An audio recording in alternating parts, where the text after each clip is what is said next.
I'm Peter McCully. On this edition of Today in BC, it's our Made in BC book club featuring two authors. We'll chat with Bob Williams, the former British Columbia cabinet minister, who played a key role in establishing the Agricultural Land Reserve and the Insurance Corporation of British Columbia, ICBC, during BC's first NDP government in the 1970s. Using Power Well is a biography. I see a naivety around decisions being made, particularly on housing. The fact that the housing problem is so serious in this province, especially here in the Lower Mainland, given what we're doing now, it's almost unachievable because the rush to the province from the rest of Canada and internationally is so substantial. And in the Lower Mainland, we have a limited capacity to accommodate them. So we have to rethink the way we settle people in BC. And that's exciting, actually, but it ain't happening even with my government right now. We're also chatting with award-winning author, lead singer of The Smugglers, a goalie for the Vancouver Flying V's Beer League, and CBC broadcaster Grant Lawrence. The sequel to Adventures in Solitude is Return to Solitude, with stories about the Cougar Lady, Russell the Hermit, the Spaghetti Bandit, and others. I remember when they told me the story, they saw it from their perspective of him kicking and waving his arms. He was a brand new neighbor at that time. Had only been there a couple of months. And I remember the woman with the binoculars said, "What is going on over there? What are they doing?" The only explanation her husband gave when he squinted across the bay to see what was happening was, "They're European." That's it. On Today in BC, our Made in BC book club. The book is Return to Solitude with Grant Lawrence. Thanks for joining us today, Grant. Thank you very much, Peter, and thank you for that wonderful intro. Your dulcet tones have put me right at ease, and I really appreciate it. That's one of those things that comes with age. At experience. Yeah, okay, sure. Yeah. Expertise is the word you're looking for. We've got something else in common, besides dulcet tones, that in our hockey lives we lived between the pipes. I haven't played in years, but players on my teams always said I was crazy. I always thought that's just where the fun was.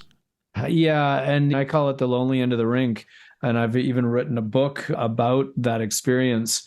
It's funny, it used to be the most dangerous position in hockey, mostly because goalies used to not wear masks, but it's now become pretty much the safest position in hockey, especially in this era of much more awareness of concussions. Goalies are pretty bundled up down there. The full face cage and the heavy-duty padding. I'm now in my 50s and still playing in a pretty competitive league. And I think it's because I chose the position of goalie. Or I didn't really choose it. The bullies made me take position of goalie back when I was a little kid. But I do love it and still play. And I think my teammates think I'm crazy too. I took on goalie because I wasn't a great skater. And then after I got all that gear on and got in goal, I found out that you had to be able to skate out to the blue line and then go back to the net backwards as fast as anybody on the ice. But that comes pretty quickly. It's like anything in life. Once it becomes a necessity, like you have to do it, you have to figure it out, you learn pretty quickly.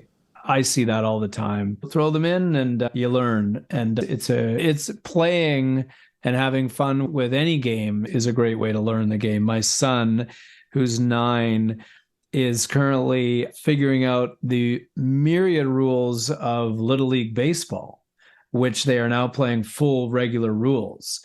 And so he's still figuring out stuff like, well, I caught the ball and I touched second base. How is this guy not out? It's like, well, you actually have to tag the runner on second base, but you don't have to do that on first base. And there's a lot more rules in baseball than there are in hockey. And so he's getting his head around them. But you see how quickly they pick it up as the games are played. And that's really nice to see. Well, let's face it, there's just too many rules everywhere. There's a lot of rules in life. Sign, everywhere a sign. With all that you've got going on, Grant, I'm not surprised it took you a while to write the sequel to Adventures in Solitude. I was pretty tired just reading your biography, actually.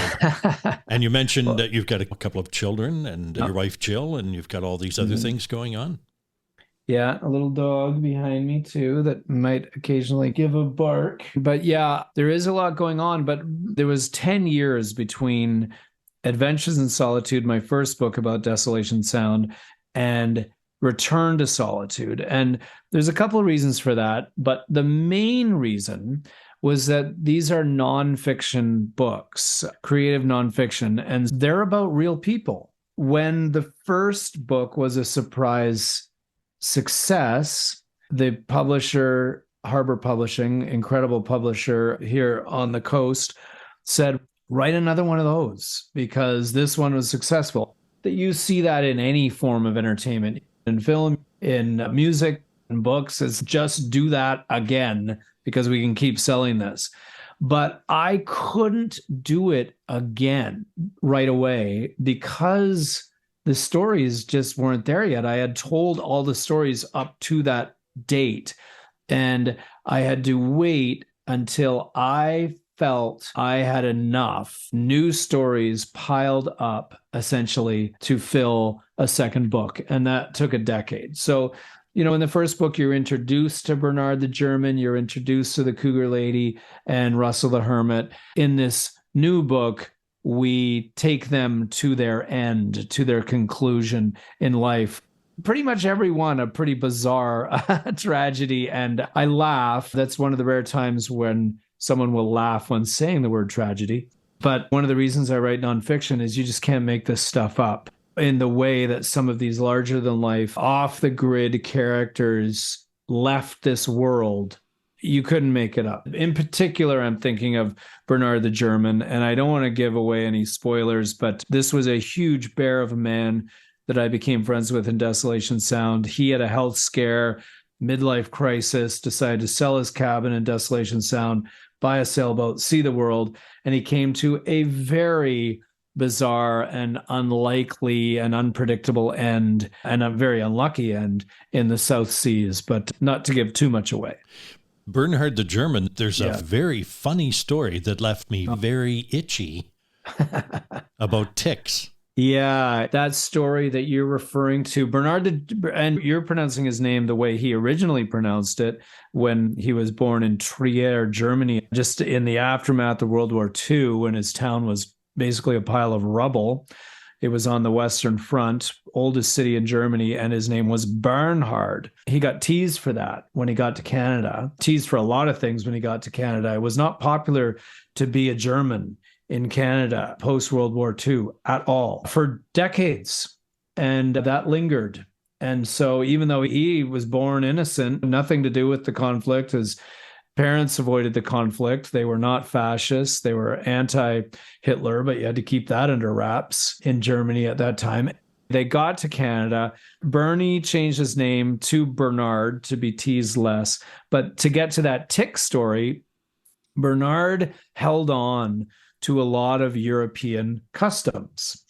And one of the European customs was that in the summertime, he spent 90% of the time in just a Speedo. And, you can picture this guy. He's 6'10", and he's a large man. There's a lot of skin there. There's a lot of hair. And he's always wearing this purple Speedo like all summer long because that's how Europeans do it. And Canadians, maybe not so much. At least put on a pair of board shorts or something, Bermuda shorts or something. No, not Bernard. He would wear this Speedo everywhere, including into the woods, because in Desolation Sound is a real Mediterranean climate. In the summertime, it can be very warm. The inlets really heat up. And that's why Desolation Sound is famous, because the ocean temperature can get up to 27 degrees in the summertime. It can feel bath-like. So anyway, Bernard would go traipsing off into the woods and wearing nothing but a Speedo and his bucket hat and his flip-flops. And one fateful day, he came screaming out of the woods, screaming at the top of his lungs. And when Bernard screamed, it was like a deep bellow, like a... And he was yelling for his wife, help me, help me, I've been attacked, help me. And his wife came out onto the deck, but Bernard ran right past her and was tearing at his Speedo. And he ran down his rock steps and he just plunged into the ocean. And his wife didn't know what was going on. And the first thing she thought of, because she couldn't see anything, she thought he stepped on a hornet's nest or something, or wasps, and chasing him. He was an even tinier foe. And when she finally got down there and got him calmed down, he was yelling, "Get them off me, get them off me." And he had been besieged by ticks, those tiny little parasites with the little hook-like arms that reach out and grab onto your hair, pull themselves in and find a nice place to zap you and suck your blood. And I guess Bernard must have been sitting up on the bluff or something. And because he was sitting for long enough that the ticks got right under the Speedo and they just burrowed in. And they got all over him. Like, he was a very hairy man. So they got into his chest. He had this famous black handlebar mustache. He kind of looked like one of those bartenders in the photos of the Old West. A couple of them got in there because these things, they can't hop and they can't fly, but they can crawl pretty quickly and find a little spot. Bernard's wife had to get the tweezers and pull each and every one of these ticks out of Bernard's nether regions as his big long legs kicked in the air on the rocks in Desolation Sound. And it was quite a perplexing sight for neighbors that were wondering, what the hell is going on with that new neighbor? And there were two neighbors in particular that loved to know all the comings and goings and would have the binoculars going all the time. And I remember when they told me the story, they saw it from their perspective of him kicking and waving his arms. He was a brand new neighbor at that time. Had only been there a couple of months. And I remember the woman with the binoculars said, "What is going on over there? What are they doing?" The only explanation her husband gave when he squinted across the bay to see what was happening was, "They're European." That's it. Yeah. That's a great story. Thanks for reminding me of it. When I read the book, I immediately saw Cougar Lady, and I thought it might be Cougar Annie, because we had Katrina on the podcast recently who plays Cougar Annie in her one-woman show. But that's not to be confused with Grant's Cougar Lady. That's a kind of a funny thing. You could look at it now in our more enlightened age, and you could say, is that sexism that we called him that? And nothing to do with the slang term cougar for an older woman going after a younger man, which is actually a born in BC term, by the way, trivia fans. Rumor has it that term came out of the Canucks locker room in the mid-1990s. Anyway, I did a deep dive on that. I was going to say, you don't find that in the book anywhere. No, I think it's in my Lonely End of the Rink book, that trivial tidbit. But anyway, yes, there's a few Cougar Ladies. There's another Cougar Lady, a famous Cougar Lady from the South Sunshine Coast in Sechelt. Then there's probably the most famous one, Cougar Annie, on the west coast of Vancouver Island. And then there's my Cougar Lady, who's probably somewhere in between, who was Nancy Crowther. Why these names? They all have one thing in common. They were often single women raising livestock for sustenance in the BC wilderness. And so in the pioneer age, if you were raising livestock in the rainforest, inevitably you would deal with cougars, because cougars have to sustain themselves on meat. They only eat meat. They are 100% carnivores, and they want to go for easy pickings. So cougars were drawn to these farms after the chickens, after the young goats, after the cats, whatever they could get their claws into. When you depended on your livestock for your sustenance, you couldn't have it picked off by cougars. So you'd get a gun and you'd learn how to shoot it, and you'd learn how to shoot cougars. Now, this was contrary to what the pioneer age of a woman was. And so these single women took on these nicknames. They would have Cougar put before their name. So we had Cougar Nancy, Cougar Annie over there, and these women were oftentimes single and often very eccentric, as the end of the road or the bush tends to make you. And so that was the first woman that we ever met in Desolation Sound, because she owned a property that was the best place to launch rowboats, but she did not like that. But the beach is public, though she would make a claim that it wasn't. So yeah, the first time we ever met our Cougar Lady in Desolation Sound was my young family tippy-toeing across her property to try to get to the beach. We got caught, essentially. And I was only 6 years old, and her dogs came running, barking, snarling down onto the beach. I can still remember the crash of the gravel that their paws made when they hit the stones on the beach.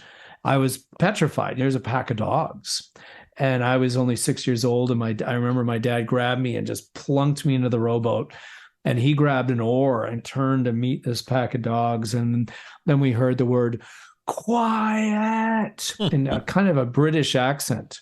We looked up, and there was this wilderness woman. From the bottom, she was wearing muddy rubber boots and wool socks pulled up over the rubber boots, a kind of plain dress, a red and black checkered Mac jacket, an apron. And I remember her face. I can always remember her face. She had a kind of a round face with lines in every direction, like a European road map. And she had her most famous appendage, a rifle, which she always had with her. And it was a big, greasy 303, a very powerful gun. And she pointed it at us and said, "What are you doing on my property?" I've never forgotten that either. It's probably the first and only time I've had a real gun pointed in my direction, thank goodness. But my dad talked her down. She allowed us to launch. And after that, when she realized that we weren't out to do her harm or steal from her or raid her beach of oysters or clams, she actually became a wonderful, very open book friend in the later years of her life. There was always this nice, warm, snug cabin for my sister and I to visit when we were coming back and forth from Desolation Sound in all manner of weather. I remember that some of the food she would make, like the bread she would bake, still the best bread I've ever tasted in my life, and dipping it into some of her soups. It could be the coldest, wettest, nastiest day in Desolation Sound, but you got in that cabin and it felt like the coziest place on earth. She eventually passed away when I was quite young still. So we only knew her for a few years, but she left an incredible lore in our neighborhood and a legacy. The road that goes out to her cabin, which is still standing, is now called Crowther Road. The Cougar Lady's cabin has been the base of Powell River Sea Kayak, run by the Valance family for the last 20 years. And they have kept up the cabin. It's in great shape. It's the original logs from the 40s. There was a fire where the original cabin burnt down, then it was rebuilt in the 40s. So that's a piece of Desolation Sound and Oakover history that is real and tangible that people can still see and visit. There's lots of great stories in the book, Return to Solitude, Grant, and I wonder if you could leave us with a story about my favorite character in the book, Russell the Hermit.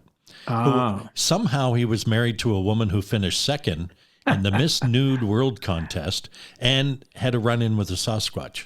That's true. I've already talked about two very fascinating characters in my life, and that's the gift that my dad gave me when he chose this foreboding place to have a family cabin. It was the gift of characters. It was the real-life beachcombers.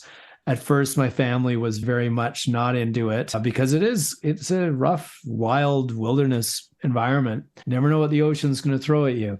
These people, these outsiders, outliers that lived up there, clung to the shoreline like barnacles. They became very fascinating. And so growing up to become a writer, to live that story as a youth, I'm very fortunate. And so my parents were quite conservative. They didn't let me listen to a lot of music. They thought the Beatles were crazy and a bad influence, and which seems ridiculous now, but they thought so. You know, my dad was very against the hippie movement, and you can imagine his shock and disgust when a hermit ended up in the cove beside our cabin who was very much a hippie, very much into an alternative lifestyle, very much into experimental drugs and everything else that you can imagine, just the opposite politics of my dad. But this man, this hippie hermit, Russell, who led a fascinating life, became a mentor to me. I was a young, scared of my shadow nerd. And this guy who originally came from northern Alberta, was a juvenile delinquent in the 50s, was a kind of pseudo businessman in the 60s, when really was not involved in the hippie movement until he eventually at a stockbroker party tried marijuana. And then it just opened his mind up. And so he was late to the hippie movement. He got to it in around the early 70s, but everything changed. He dropped out of the Toronto rat race and he made his way across Canada, and his hair and his beard just kept growing as he made his way. But yeah, he was married for a while. One of the things that he embraced in the hippie lifestyle was nudity. And he really wanted to be nude all the time, even in Toronto. He lived in a downtown Toronto townhouse. And once his life started changing, he bought a stereo and he would crank up records by Creedence Clearwater Revival and Frank Zappa at full volume. And the neighbors would come over and bang on the door, and he would to complain about the noise, and he would open the door. His head would be in a cloud of pot smoke and he would be buck naked. And they'd be like, okay, forget it. He convinced his wife to be in a Miss Nude pageant, which was a big one. As you mentioned, I think it was Miss Nude World. And she came in second place. But that was a little bit questionable because I think that might have been more for his ego and pleasure than it was for his wife's, as was often the case in those types of situations. But anyway, they didn't last long. And by the time Russell ended up in a homemade shack in Desolation Sound, beyond any road or any semblance of electricity or plumbing or anything, he was a full-blown, real-life hermit that lived in this dank shack for 10 years and really changed my life. He opened up my mind to rock and roll music and to alternative writing and books that I had never heard of, or writers that I had never heard of, pulp fiction, beat writing, a lot of the beat writers from New York. And it was just a real cultural awakening for me. The irony being that he was doing it with very little resource. So there was no library around. There was no record store around. It was just his descriptions would fill my head. And I would often write the names of the artists down. I would write Creedence Clearwater Revival or Chuck Berry or Little Richard or whoever, and go back to the city and look up these artists. And that had a major effect on me because, I've joined a band, as you mentioned in the intro, was in a band for years, toured all over the place. And I remember one of my proudest moments, Peter, once I joined the rock band, I didn't really go back to Desolation Sound much for a long time. But I did make the trek once to present to Russell our first album, the Smugglers' first record. And on that record was a cover of a song by a band that he first told me about, a really great band called The Coasters, who did 50s novelty songs like Yakety Yak, Don't Talk Back, and Charlie Brown. And they also did a great song called That Is Rock and Roll. And we did that song on our first album, and I was able to give it to him. He was not able to listen to the record because he didn't have electricity or a turntable or anything like that. But when Russell eventually passed away, what was still in his collection of dusty old artifacts and books and photos but that first Smugglers album? So he kept it for 30 plus years from shack to shack that he relocated to. So that warmed my heart when I found that amongst his things. The book is Return to Solitude with Grant Lawrence. When Today MBC's Made in BC Book Club continues, Bob Williams in his biography, Using Power Well. Why spend hours searching dealerships, comparing makes and models? Find the best of BC's inventory in one place, todaysdrive.com. You'll have access to inventory across BC, where you can easily find a vehicle that fits your needs and gets you where you need to go in comfort. Get in the driver's seat. Don't miss out on the many options we have available for you. Powered by Black Press Media, todaysdrive.com connects you with exclusive new and used car deals. Hey, it's the Moj, Bob Marjanovic. Join me on the Mojon Sports Podcast on Black Press Media at todayinbc.com. Listen into conversations with well-known athletes and celebrities as we look behind the scenes at these successful people. Listen in to the Mojon Sports Podcast on todayinbc.com. You'll also find the Moj on Sports Podcast on iTunes, Spotify, Amazon, iHeart, YouTube, and Google Podcasts, as well as mojonsports.com. Today in BC is a Black Press Media podcast. Bob Williams is a former British Columbia cabinet minister who played a key role in establishing the Agricultural Land Reserve and the Insurance Corporation of British Columbia during BC's first NDP government in the 1970s. For 30 years, he was owner of Vancouver's Railway Club, and more recently, Williams was influential in helping to build the Van City Credit Union into the leading cooperative financial institution in Western Canada. Using Power Well is a biography by Bob Williams with Ben Izzet and Thomas Bevan. Thanks for joining us today, Bob.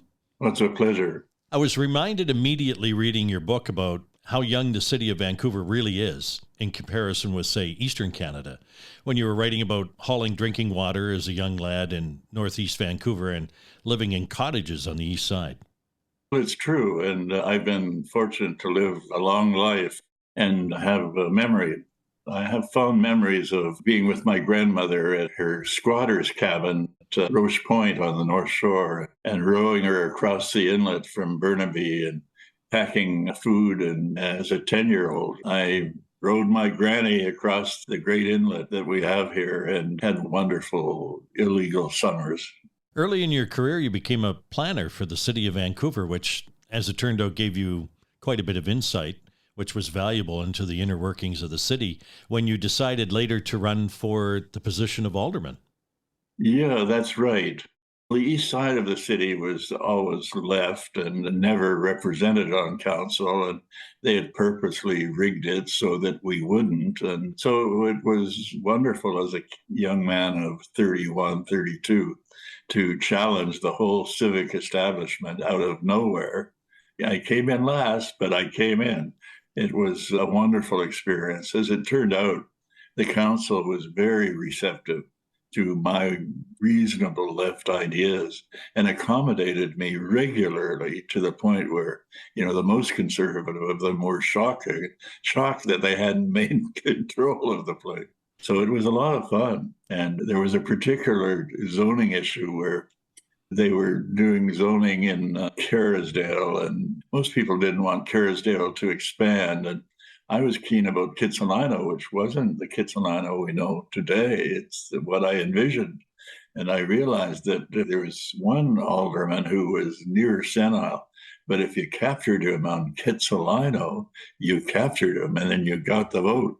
And that's what I did. I kept saying, this will not help Kitsilano. And I kept emphasizing that. And the councillor that was trying to get the new stuff in Kerrisdale knew what was happening. And he sent me a note after I'd won, and they were all surprised that I had won. And said, see me in my office when council's over.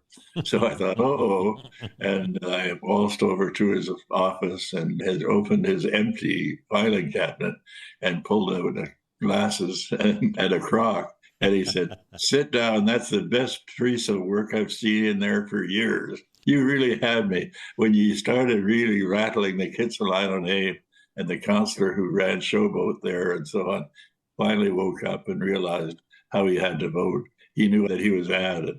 It was a wonderful experience, and we drank to that. Later on, you ran for provincial politics and became a member of the first NDP government in the province in the 1970s. What was the main difference between being a municipal representative and being a provincial representative? Oh boy, it was night and day. I'd been accommodated at City Council. They listened to me and they made the changes. I even got the rights for tenants to run for public office, which we didn't have in those days. But I got that through council and then through the legislature. But you got to the legislature and you were put into a crummy office. You had a big table that 12 MLAs shared and piled books up between themselves just to create a bit of privacy and passed a telephone around, for God's sake. And I just come from my own office and secretariat and all those niceties in Vancouver. So I said, the hell with this. I'm not going to take it anymore. And they all looked at me and laughed. And I said, no. I said, I'm getting a little table and I'm putting it out on the hallway and I'm going to have a secretary out there and a telephone. And when the old man Bennett comes along, plodding up to the legislature, he's going to see me outside of the office and he's going to have to figure out what the hell he's going to do. And sure enough, Bennett came along, saw me there, and we had offices within a month. The rest of the gang learned a little bit from the kid from the city. When you were a cabinet minister later on, you had a dual portfolio, which I guess in those days government was much smaller. But you were Minister of Lands and Forests and Parks and Recreation, and to me, those two seem to go hand in hand, especially for a former planner. Was your philosophy the same as you approached both those jobs? No, not at all. The parks and recreation stuff, I had met privately with the parks people for my whole career and was keen about all the new parks we could do in British Columbia. And so I met with that deputy at our cottage on the lake in between governments and said, okay, what are we going to get done? And we went down the list. And out of that, I said, okay, the Forest Service has been winning all these games. The industry has been winning all these games. We've had no parks, new parks made for decades. And I'm going to do it. And he couldn't believe his ears. And we created more parks than we ever in the history of the province. There's a percentage in terms of the international goals for parks, and we achieved them in our first term. So it was exciting. They were parks that I cared about and that were gorgeous. And British Columbia, come on, there's no place like BC for parkland. That is true. Having been in power as a provincial government for about just over 3 years, what would you consider some of your major accomplishments other than the parks? Oh, just capacity and running things. You know, I even look now and see what's happening, and I see a naivety around decisions being made, particularly on housing. The fact that the housing problem is so serious in this province, especially here in the Lower Mainland, given what we're doing now, it's almost unachievable because the rush to the province from the rest of Canada and internationally is so substantial. And in the Lower Mainland, we have a limited capacity to accommodate them. So we have to rethink the way we settle people in BC. And that's exciting, actually, but it ain't happening even with my government right now. There's lots of things we could be doing because this is such a grand province, really. And we have to rethink the nature of our port and how busy it builds the Lower Mainland, and how we have to now think in terms of an inland port and the interchange of goods in the interior. All creative stuff, and it's exciting, but it requires the mindset to accommodate it. ICBC. It was started by Bob Strachan, our original leader, when I came here. It's a very bold piece of work. And it had its rumbles, but we pulled it off. And I understood from Bob Strachan that this was essentially a center of capital. It wasn't insurance for cars, essentially. We were assuming the role of Toronto and New York in terms of amassing capital for long-term payments in an insurance system. And once you understood that, it was really exciting. And so my focus when I was at ICBC was how to manage those long-term funds. And we were talking about billions. And I had a view of Surrey, south of Vancouver, as the new center of the region. And we've always been a binodal region in terms of the old urban system, but it was New Westminster, not Surrey, that was the other center. And so I was able to build a new city center in Surrey then now it's dramatic. It's got a new university. It's expected some of the great crown corporations to be there, and I know they will yet. It's a new city center in the whole region, and civil servants in Victoria couldn't see across the river and see that it was there. And now they know it's there. They've actually said it's their policy, but that's 20 years later or something like that. You mentioned ICBC and amassing capital. Is that part of what you talk about in the book as good debt and bad debt? W.A.C. Bennett was very impressive, and it was a great premier before us. And we learned a lot from him, good and bad. And one day in the legislature, he gave a lecture about good debt and bad debt. And it was profound, and simple, but profound. So he talked about BC Hydro after they took over BC Hydro, and that was a right-wing government nationalized the power system of British Columbia. That's how BC is. It's very transferable in many ways.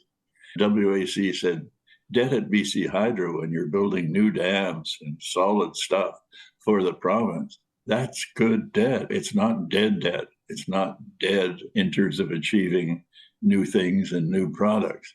And so that was a very simple definition of good and bad from W.A.C. Bennett. And I certainly accepted it. And we did too. It provided us a base for a lot of the bold things we were doing. You resigned your seat in the legislature at one point to open up a seat for Dave Barrett to run. That's true. It was a big decision, but I functioned quite a bit as a bureaucrat in a way in terms of planning the future for many ministries. So I actually planned the future of half a dozen ministries as well as the ones I had. I started to appreciate the potential role for a super bureaucrat. And I guess I have enough of an ego that I went for it. It was fun. And in effect, pushing many of them aside, bringing in the brightest people in the province to achieve what we wanted was exciting. When we took over Canadian Cellulose, I had brought together the most brilliant commercial lawyers in the province. And I, a left-winger, had to learn how to become one of them, which was really quite contrary, but it's a combination of skills that are a powerhouse. And so I became a powerhouse of a kind. And Dave Barrett was such an accommodating buddy of mine that he had no trouble with any of it. Just go, Bob, go. And I went. He didn't want you to buy Rolls-Royce. Well, I was in the mood, and the team I'd pulled together, the outside commercial team who were buyout specialists and integrationists in commercial stuff, were wonderful. And at the time, Rolls-Royce was up for grabs. And I thought, God damn it, I've pulled together a team that can do anything. And why not?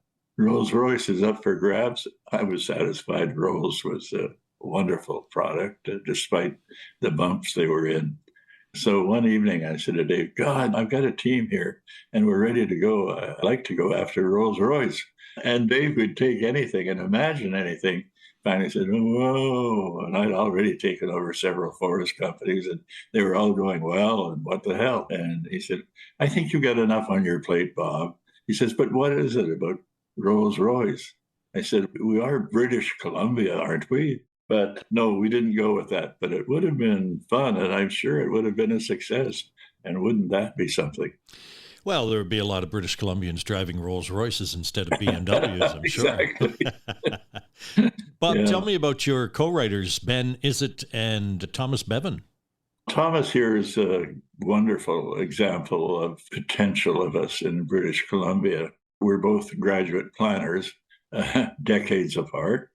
And Sam Sullivan, who I admire and who, not an NDPer, but a very thoughtful conservative, invited me to his class one day for a 3-hour seminar, and it was great. And this 6'4" guy had the most interesting questions and was challenging me throughout the seminar.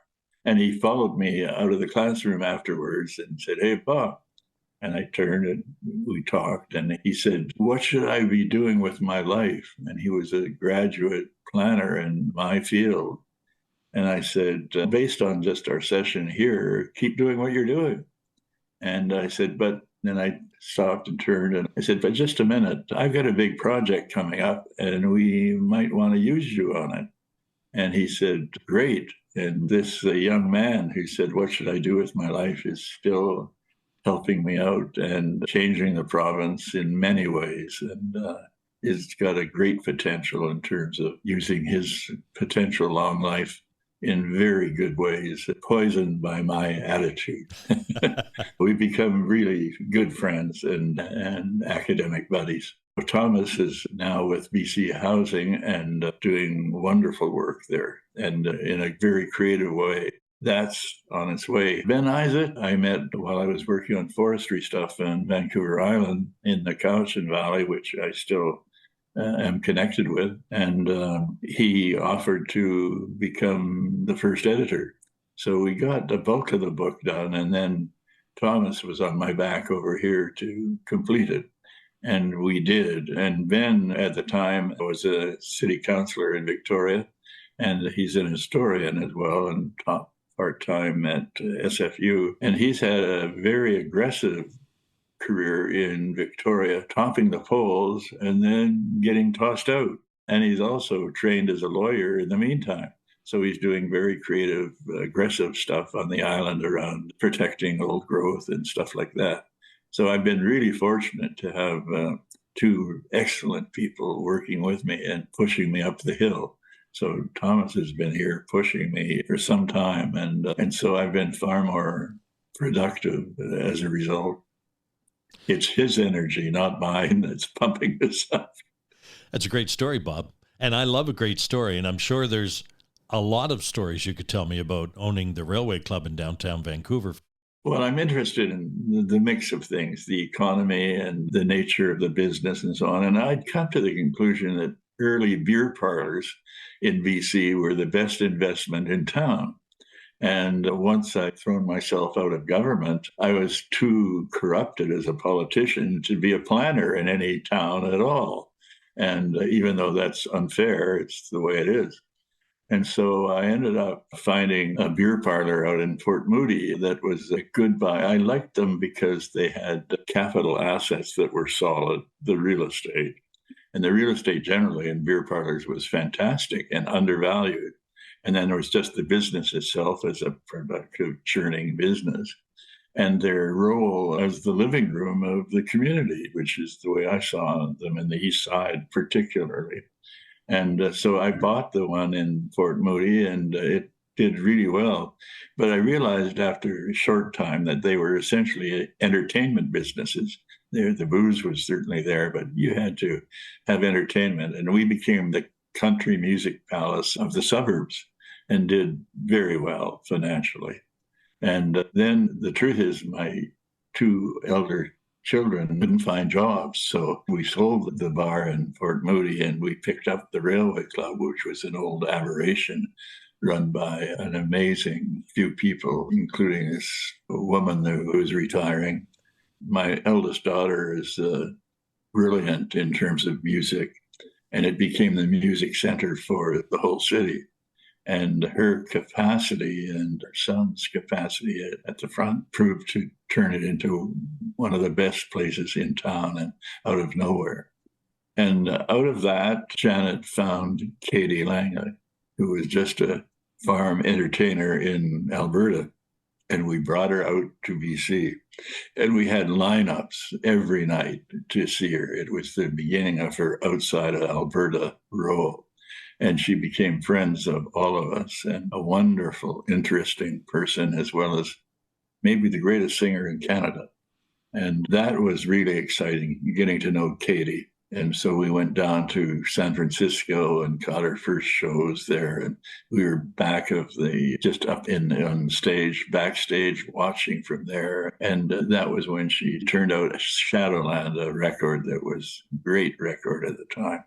It was very exciting being part of her career from the Railway Club. And similarly, we did other good stuff.